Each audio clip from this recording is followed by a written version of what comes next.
Hello guys, magandang araw.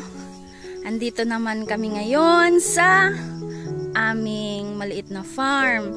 So ayan, kung makikita ninyo, andyan na yung aking mga tinanim na kamoting kahoy. Ayan, alam nyo ba yan guys? Oh, na-survive niya ang tag-init. Buti na lang at mayroon pang natira. Yan, malalago na, nakabawi-bawi yung aming mga tinanim na kamoting kahoy. Alam nyo ba ito guys? Oh, ayan, ito yung kanyang pinakatalbos ay ginugulay daw ito. Nakatikim na ba kayo niyan? Yung ganyan, oh. Yan. Ginugulay daw yan. Tapos ginagataan. Sa mga Bicolano siguro ay ginugulay nyo yan.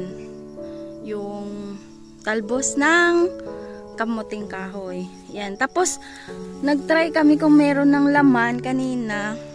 Ayan, may nakuha kami, oh. Konti pa lang kasi medyo maliliit pa lang ito ang kamuting kahoy. Siguro mga 1 taon pa. 1 taon pa to bago maka-harvest ng medyo malalaking kamuting kahoy. Yan, dito, oh. Ito medyo malaki-laki na. So ayan, kapag nagtatanim tayo ay talagang meron tayong ma-harvest, 'di ba? Yun nga lang, kailangan nating mag-antay ng mahaba-habang panahon bago tayo makapag-harvest. Pero okay lang, at least meron tayong ma-harvest sa susunod.